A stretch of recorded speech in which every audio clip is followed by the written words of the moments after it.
ಈಗ ಸರ್ಕಾರ ಇನ್ನೊಂದು ಆದೇಶವನ್ನು ಹೊರಡಿಸಿದೆ. ಅಂದರೆ 2013ರ ಆದೇಶವನ್ನು ನೆನಪಿಸಿದೆ. ಶಿಕ್ಷಣ ಇಲಾಖೆ ಹೊರಡಿಸಿದಂಥ ಆದೇಶ ಏನು ಅಂದರೆ, ಸರ್ಕಾರಿ ಶಾಲಾ ಕಾಲೇಜು ವ್ಯಾಪ್ತಿಯಲ್ಲಿ ಖಾಸಗಿ ಚಟುವಟಿಕೆಗಳಿಗೆ ಅವಕಾಶ ಕೊಡಬಾರ್ದು. ಅಂದರೆ ಶೈಕ್ಷಣಿಕ ಇದಕ್ಕೆ ಹೊರತುಪಡಿಸಿದಂಥ ಯಾವುದೇ ಚಟುವಟಿಕೆಗಳು ನಡೀಬಾರ್ದು ಅನ್ನುವಂತಹ ಆದೇಶವನ್ನು ಮರು ನೆನಪಿಸಿದೆ.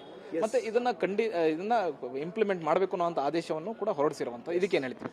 ನಾನು ಇದಕ್ಕೆ ಸಹಮತ ಇದೆ. ನಮ್ಮ ಪ್ರಿಯಾಂಕ್ ಖರ್ಗೆ ಸಾಹೇಬರು ಏನು ಪತ್ರ ಬರೆದಿದ್ದಾರೆ ಆ ಪತ್ರಕ್ಕೆ ನನ್ನ ಸಹಮತ ಇದೆ. ಸರ್ಕಾರದ ತೀರ್ಮಾನಕ್ಕೆ ಸಹಮತ ಇದೆ. ರೂಲ್ 5(1) ಏನು ಹೇಳುತ್ತೆ, ಗೌರ್ಮೆಂಟ್ ಎಂಪ್ಲಾಯೀಸು ಯಾವುದೇ ಪೊಲಿಟಿಕಲ್ ಪಾರ್ಟಿ ಜೊತೆ, ರಿಲೀಜಿಯಸ್ ಆರ್ಗನೈಸೇಷನ್ ಜೊತೆ ಗುರುತಿಸ್ಕೋಬಾರ್ದು. ನಾವು ಹೇಳ್ತಾ ಇರೋದು ಗೌರ್ಮೆಂಟ್ ಎಂಪ್ಲಾಯೀಸು ನೀವು ಕಾಂಗ್ರೆಸ್ ಜೊತೆನೂ ಬರಬೇಡಪ್ಪ, BJP ಜೊತೆನೂ ಹೋಗಬೇಡಿ, JDS ಸಖತ್ ಖಾರ ಬಣ್ಣ ಮತ್ತು ರುಚಿ ಆಚಿ ಚಿಲ್ಲಿ ಪೌಡರ್ ಜೊತೆನೂ ಹೋಗಬೇಡಿ, RSS ಜೊತೆನೂ ಹೋಗಬೇಡಿ, ಯಾವುದ್ರ ಜೊತೆನೂ ಹೋಗಬೇಡಿ. ನೀವು ಗೌರ್ಮೆಂಟ್ ಎಂಪ್ಲಾಯೀಸ್ ಆಗಿ ರಾಜ್ಯದ ಸೇವೆ ಮಾಡಿ. ಇವರು ನಾವು ಗೌರ್ಮೆಂಟ್ ಎಂಪ್ಲಾಯೀಸ್ ಆದರೂ ಕೆಲವು PDOಗಳು ಹೆಲ್ತ್ ವರ್ಕರ್ಸು ಗಣವೇಶ ಹಾಕಿ ಮಾರ್ಚ್ 1ಗೆ ಹೋಗಿದ್ದಾರೆ. ನಾವು ಕೇಳೋದೇನು? ಹಾಗಾದರೆ BJP ಅವ್ರಿಗೆ ನಾನೊಂದು ಕ್ವಶನ್ ಕೇಳ್ತೀನಿ.